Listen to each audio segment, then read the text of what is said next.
Meve spied the outline of Malabon Castle on the horizon and turned dour. True, no golden suns waved atop its towers, yet that did not mean those within supported her. Malabon belonged to House Obert, long in conflict with Meve's own, and with Meve herself. Behind their ramparts. Do you see them, Reynard? Asked Meve, shaking her head. Countless ballistae, collecting dust, while war rages all around. Perhaps the Oberts will lend us aid. Reynard replied. True, you've been at odds with them in the past, but perhaps now, faced with a common foe. A common foe? Snorted the Queen. You mean Nilfgaard, to whom they opened their gates? Caldwell, whom they supported? For they were convinced the Empire would win this war, and resistance pointless. Yet you have shown all the North the Blackclads can be defeated. So perhaps they shall forget old wrongs. The things I do for the good of my realm. Meve sighed. So be it. Reynard, send a runner to the castle. Tell the Oberts their queen seeks a word. Moments later, the castle's heavy iron gate creaked open. Meve rode into the cobblestone courtyard, where Margravine Greta, head of the house, greeted her. Although greeted is perhaps not the right word, for Lady Greta granted her only a barely perceptible nod. What can I help you with, Meve? The war, my dear. The one being fought outside the walls of your castle. Greta smiled to herself, then intertwined her brittle, ring-covered fingers. I'm afraid that's impossible. It is a vassal's sacred duty to serve her liege, and my liege is King Willem, Greta calmly retorted. whom you, your grace, have unlawfully captured. I command not enough men to free him from that captivity, but more than enough courage to refuse you. You dare speak of courage. Hissed Meve. You, who handed your homeland to its enemy without a fight. I followed the Council of Peers' ruling. Nothing more have I to say to you. Leave my home. Begone from my lands. I shall go, The Queen said. and I shall take your war machines with me. Did I not express myself clearly? I have refused you any aid. And I have stopped asking. Meve said, drawing her weapon. Soldiers, attack! Seeing that a battle was imminent, Greta Obert took refuge in the keep. The Margravine soldiers stood ready to defend her life to the very end.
You and Ebdahi, you are no different.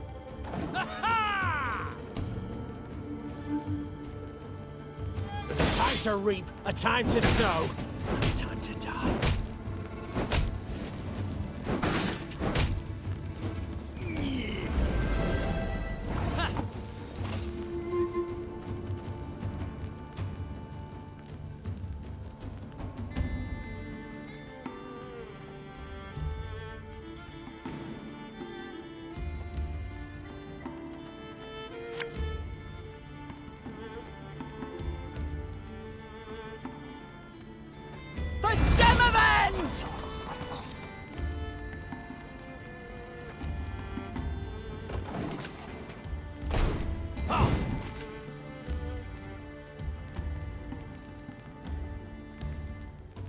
Army's a waste of time for one like me.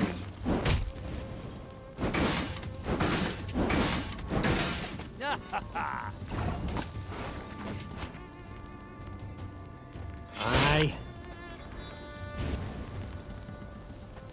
Should have listened to me, old lady. My spirit's willing and how, but these damn boots are killing me.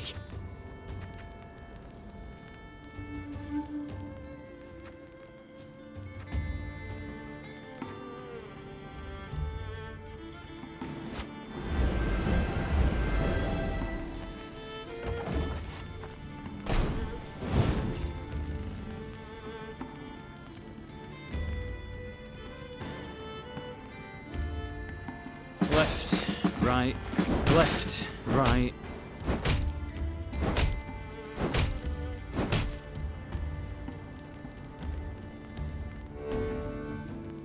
Armor won't say.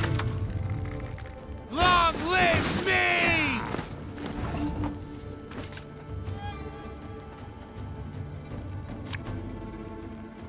We must trust each other.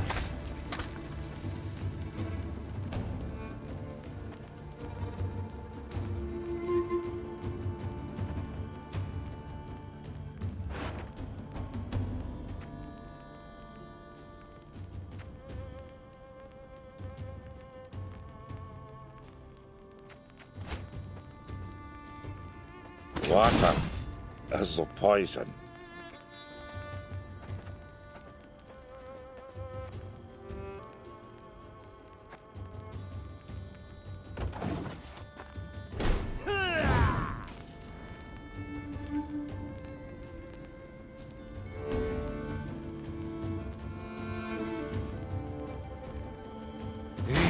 War, you dirty tart. Again and again and again.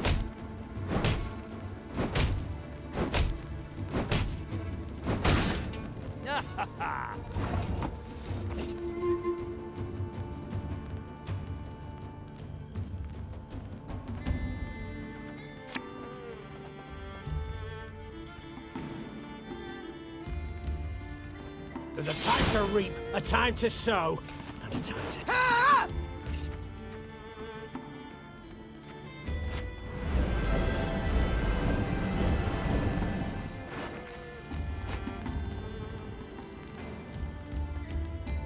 Greetings. What is it?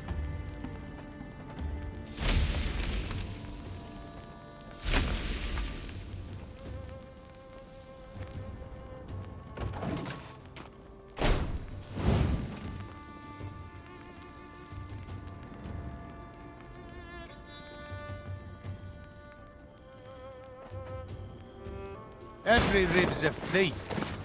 For Lydia!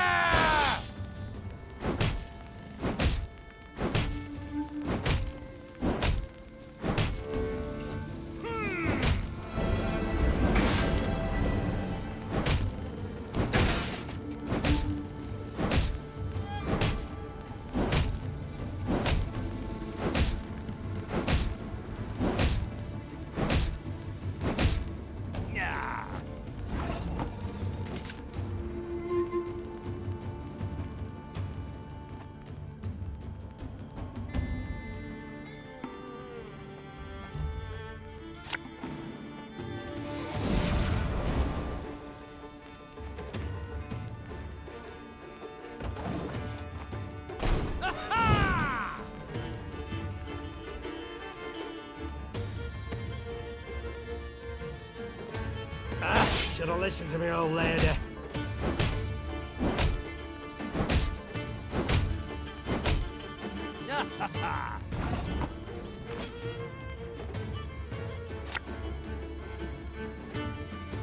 Army's a waste of time for one like me.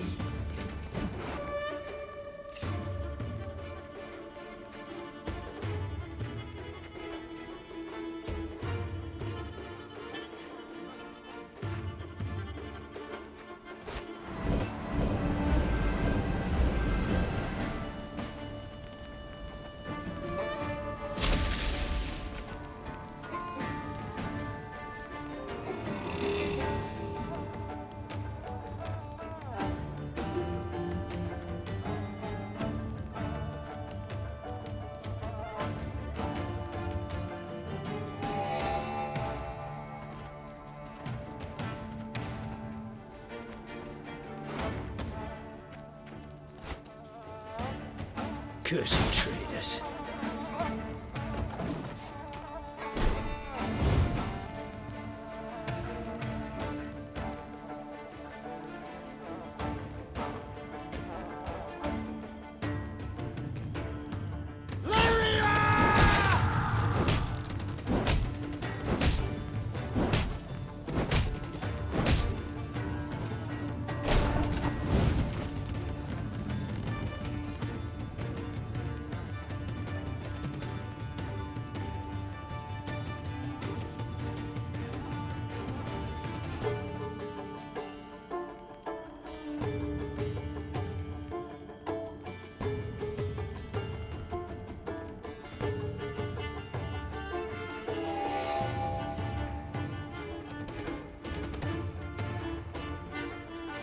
One bolt I need. Give me a time.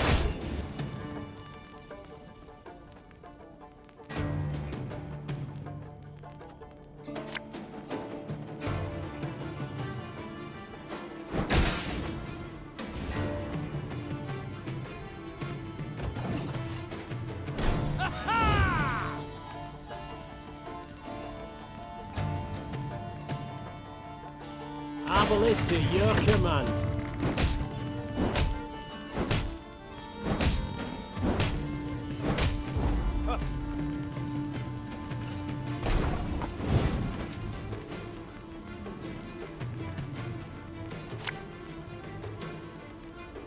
Yeah, yeah!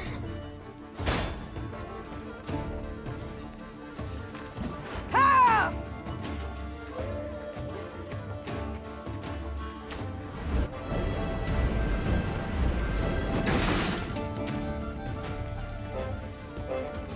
We'll catch 'em all! The chase is on!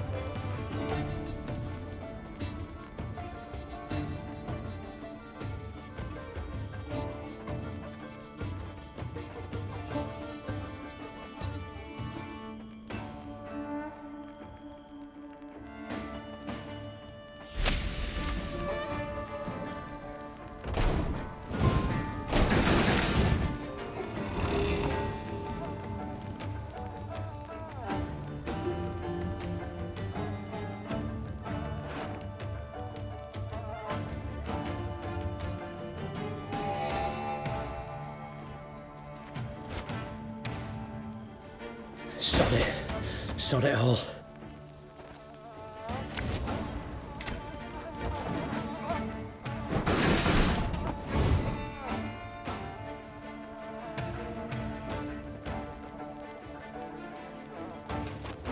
Ha!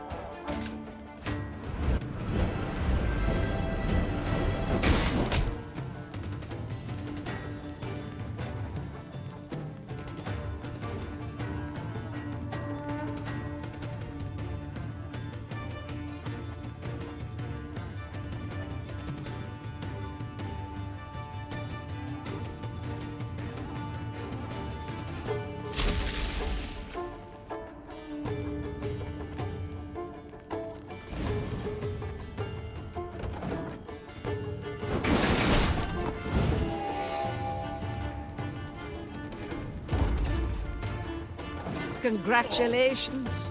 You've defeated an old woman.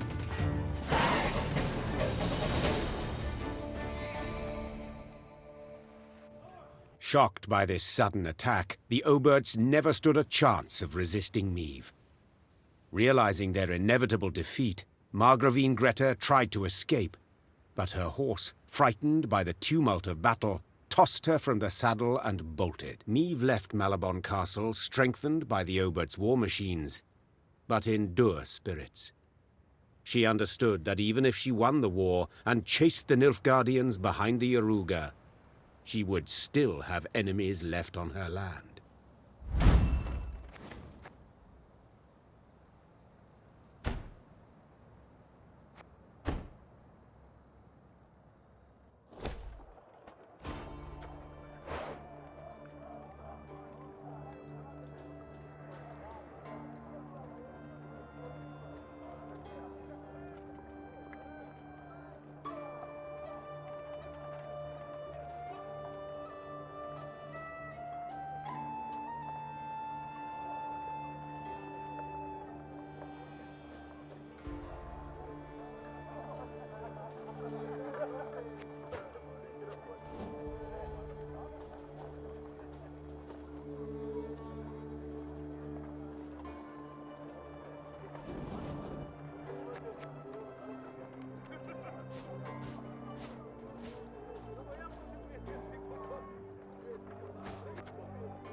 Mee's force reached Cavaldon, a small, run-down town, The Blackclads, they've a strong garrison in place, proclaimed her scouts upon returning from a foray. and they stand prepared for a siege.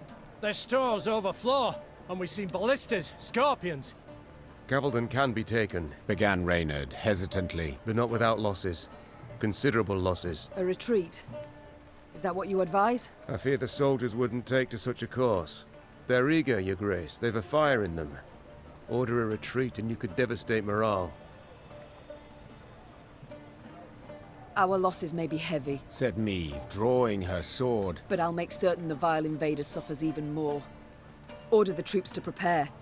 We will attack. Soon after, the Lyrians moved on Cavaldon, war drums rumbling in step to their march. Upon the walls, the Nilfgaardians stood poised to defend.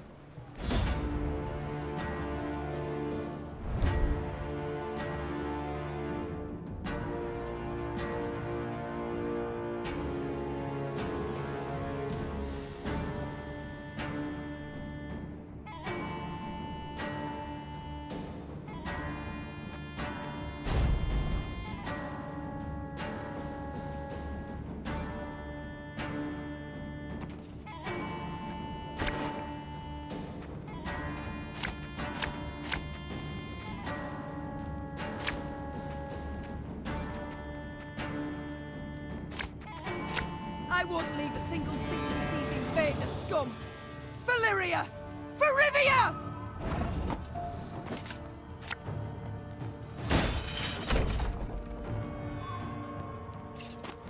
Ha!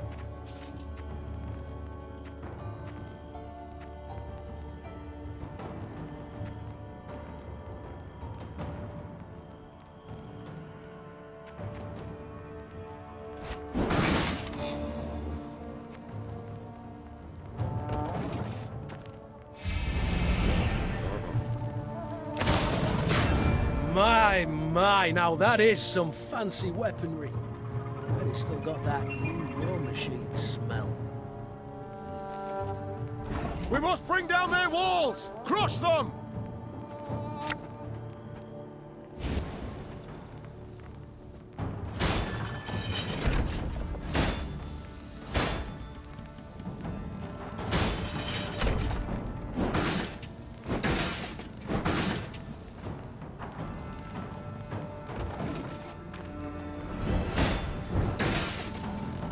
Life is mine now.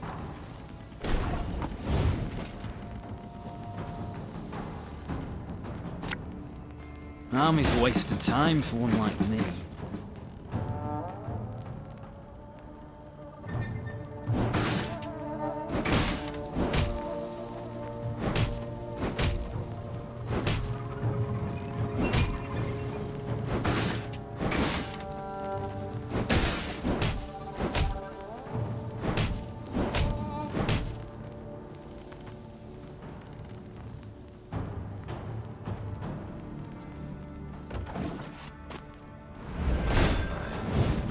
Wise choice.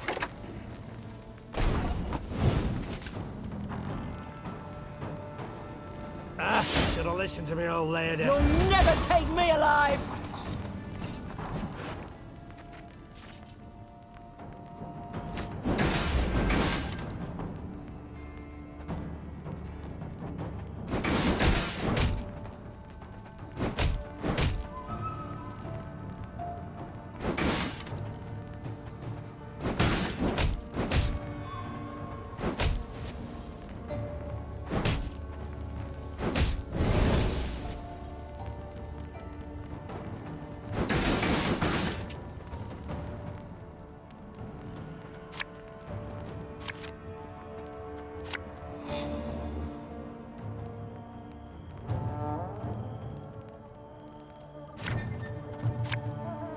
Watch your heads! Order!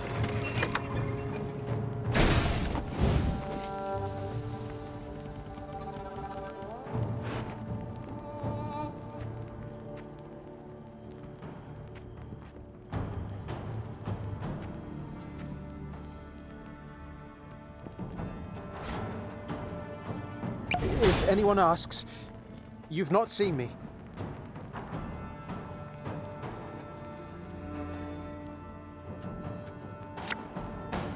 Sod it. Sod it all.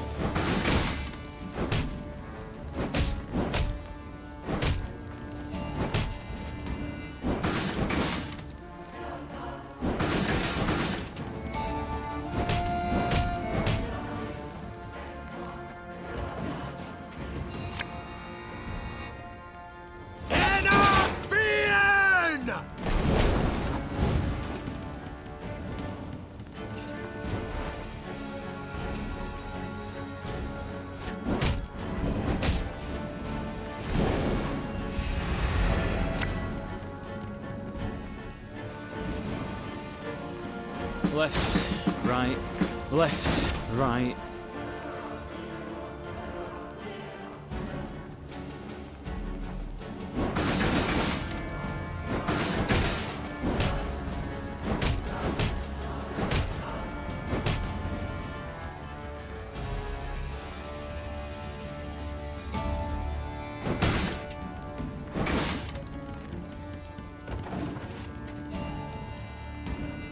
Of course, as you wish, master.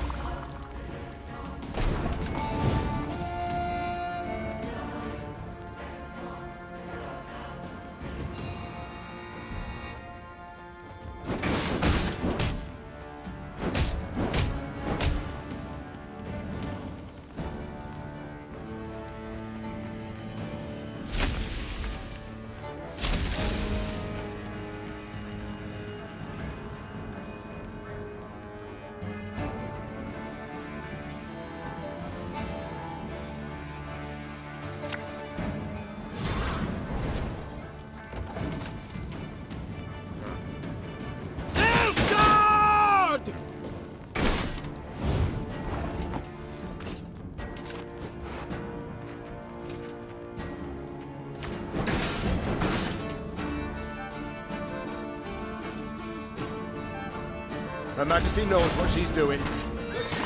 John!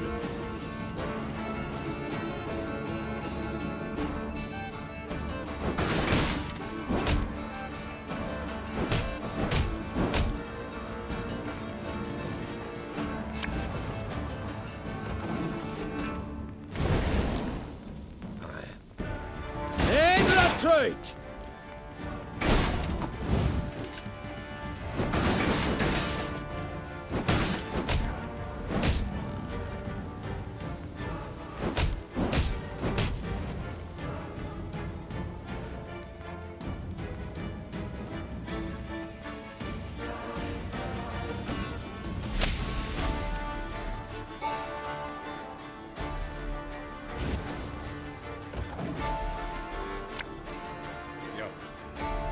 Yes.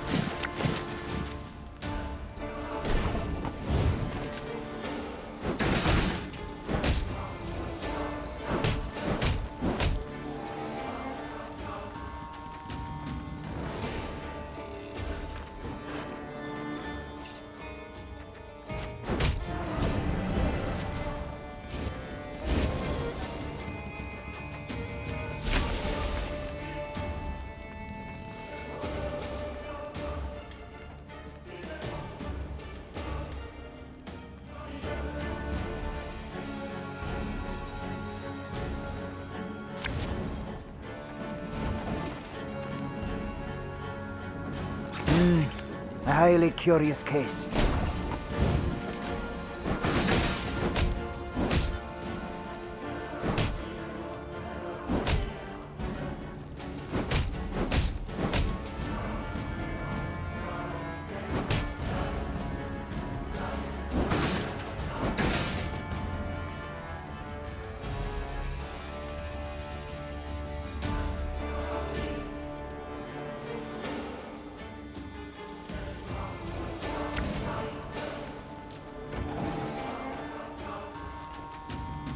Grotto dum anima est, spes est.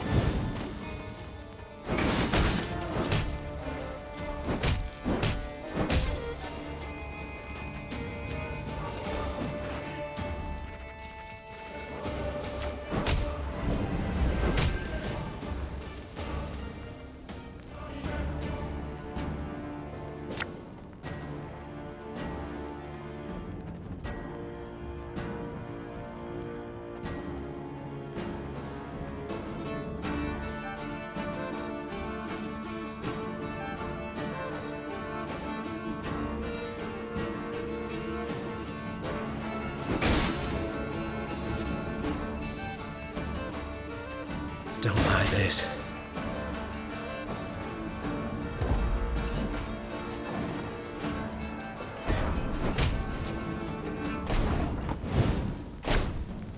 Go on then, Kazel!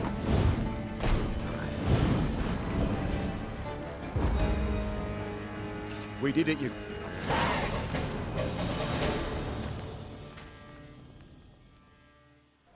The Nilfgaardians had indeed prepared well, with grapples to repel hook ladders from the walls and long spears to rain down upon attackers far below. Niamh managed on the fourth attempt to breach the defenses, but did so scrambling over the corpses of her own men. The Queen was in the field tent when Reynard arrived with surprising news. To be heard over the groans of the wounded, he had to raise his voice. Your Grace, a delegation of townsfolk. They seek an audience urgently. Dozens of burghers stood before the tent. Between them and the Queen, a man knelt in shackles. His face was blooded as if he'd endured a vicious beating just moments before. Who's this? Our blacksmith, Todor. Snarled a priestess in a frayed robe. He betrayed you, Your Grace. Soon after the Nilfgaardians arrived, within hours in truth, he offered his labor and strength. They didn't even need to ask. Forged arms and armor for them, all for imperial gold. Niamh gripped the beaten man's beard, tugged upwards, and looked him in the eyes. Did you forge the hooks and the tips for those spears? I did, Your Grace. It was fine work. Growled the Queen. Damned fine. Show him mercy, milady! Cried a withered old man in a flour-spattered apron. When the black-clad bastards captured my son, they were eager to hang him. Todor spoke for him, saved his life. He helped me too! Hollered a woman in the crowd. I were hungry. He shared what little he had. The townsfolk began shouting over one another. Some told of the blacksmith's noble deeds. Others labelled him a traitor deserving of a cruel and violent end. Niamh turned back towards the field hospital, pondering the case, then spotted her soldiers' corpses laid out in rows. Had it not been for Todor, there might not have been so many.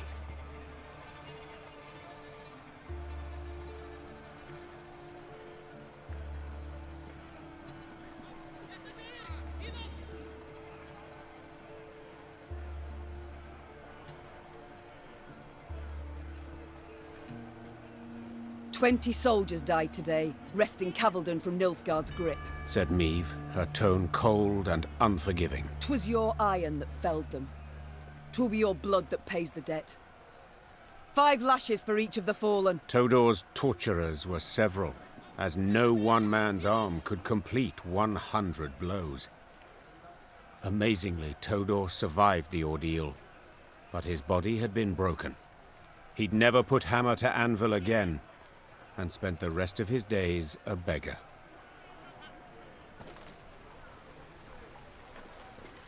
Freedom will cost us dearly. Dearly indeed. He weren't a bad person, milady. He strayed, aye, but deserved no such fate. He weren't a bad